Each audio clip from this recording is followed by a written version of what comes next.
तेव्हा कुठे त्या वृक्षाचा पान हाले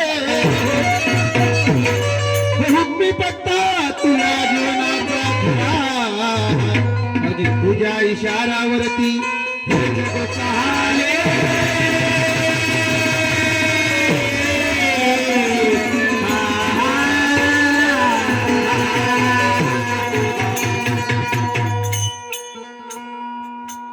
वाही वाराणसीच्या डोक्यावरचा पदर तो कधीच खाली आला नाही ना. वाही वाराणसीच्या डोक्यावरचा पदर तो कधीच खाली आला नाही. अनाथाच्या या सेवकीनं बाई डोक्यावरती पदर घेत नाही.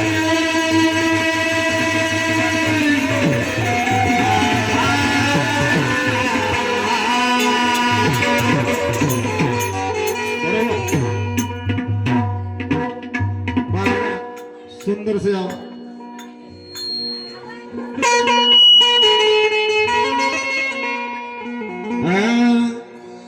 कुछ गीत लगो पर सजते हैं कुछ साजते बजते हैं. जब तुम आ जाते हो सामने जब तुम आ जाते हो सामने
या कल्याण देह सारा हलो देह सहारा झिजविला. तर बाबा जुमदेवजीनी दादा हॅलो हॅलो हो सीताच्या या कल्याण देह सारा झिजविला. बाबाने भगवंत आवादाविला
आपल्या सेवकाच्या कल्याणाकरिता स्वतःचा ध्येय जिजवला हो.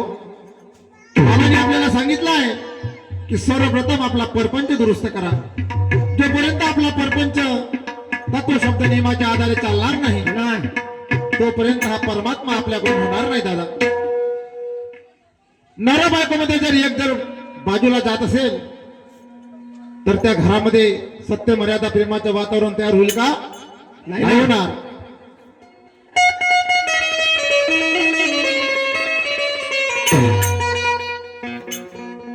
पहा बाबांनी 5 दिवस हवन कार्य केले दादा. बोला. त्या एका परमेश्वराला प्राप्त करण्यासाठी. कारण बाबाला 42 दिवसाच्या कार्यामध्ये भगवंत प्राप्त झाला. पण त्या परमेश्वराची बाबाला गरज होती तो परमेश्वर बाबाला मिळाला नव्हता दादा. पण पहा त्या रंगारी समाजाच्या बाईमुळे बाबाला तो परमेश्वर मिळाला दादा. मिळाला. बाईचा सैतान 42 दिवस निघाला नाही. तेव्हा 43व्या दिवशी बाबाला मोठा विचार आला ना. आणि बसल्या बसल्या बाबांनी त्या परमेश्वराला विनंती केली. कशी की परमेश्वरा, आजपर्यंत मी कितीतरी सैतान काढले ना. पण हा असा कोणता कल्परूपी शक्ती आहे, सैतान आहे जो तुला निघत नाही.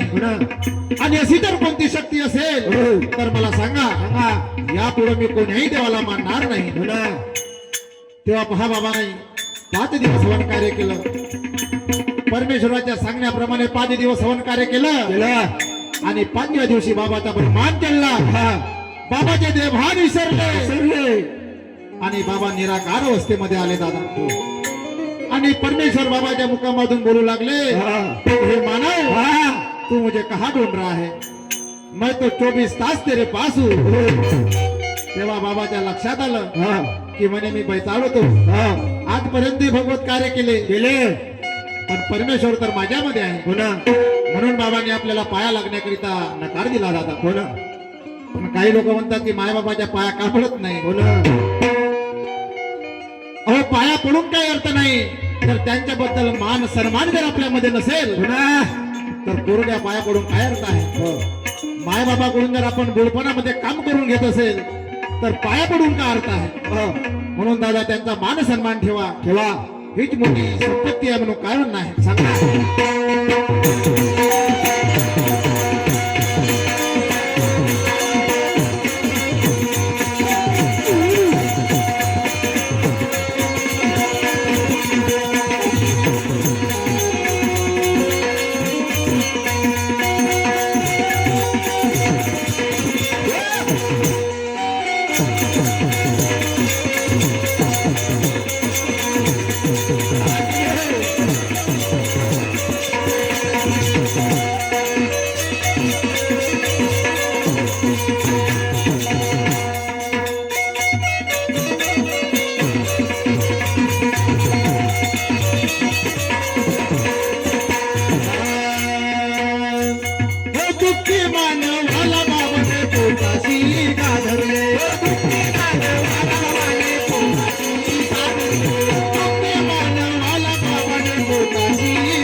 निष्काम सेवा दिली म्हणून ही भगवत कृपा टिकून आहे दादा. हो ना भाऊ. मार्गदर्शकाला सुद्धा 1 रुपया घेऊ दिला नाही आणि ज्याही मार्गदर्शकानं शेवकाला जर लुबाडला असेल दादा, हा.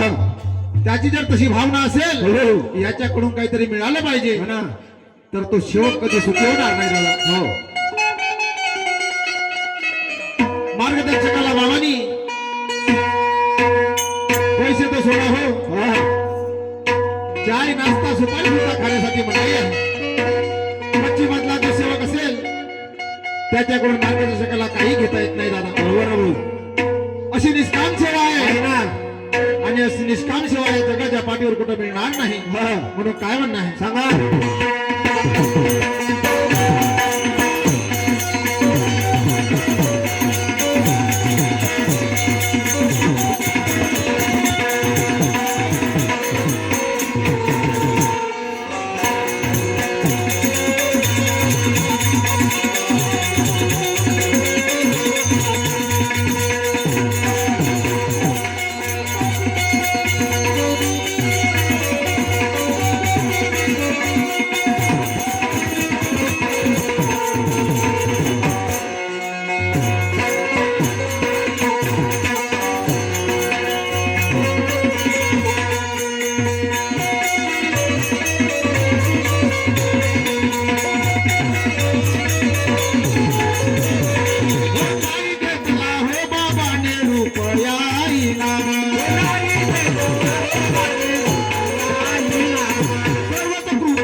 बाबांचे सेवक भावेश दादा चांदेकर यांच्याकडून आमच्या भजन मंडळाला 30 रुपयाची भेट आली.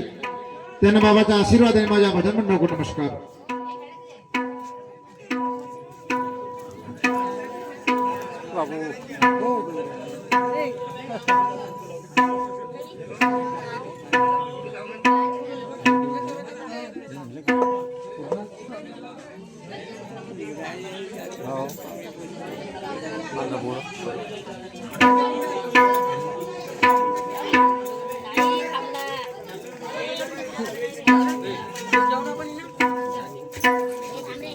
हॅलो.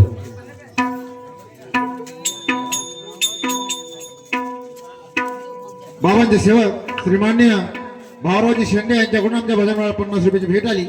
त्यांना बाबाचा आशीर्वाद आणि माझ्या भजन मंडळाकडून नमस्कार. त्याप्रमाणे बाबांची सेविका सुमनबाई दूध पचारे यांच्याकडून आमच्या भजन मंडळाला 20 रुपयाची भेट आली. त्यांना बाबाचा आशीर्वाद आणि माझ्या भजन मंडळाकडून नमस्कार.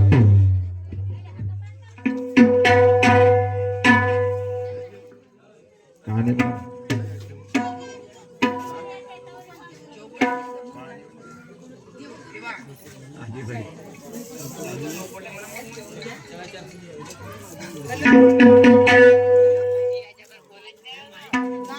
आर्यन आहे ना ते गेलाय त्याचे मित्र सातारा जिल्हा गेलाय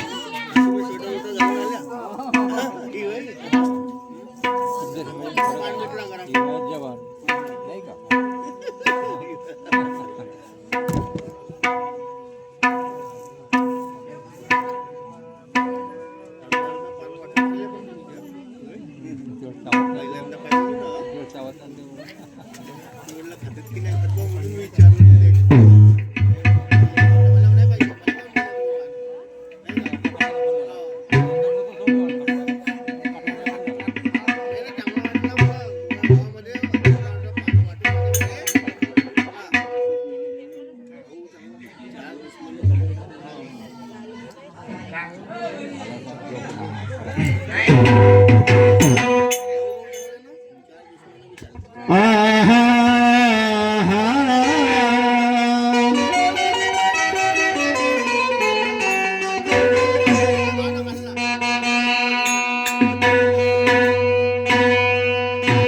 हॅलो.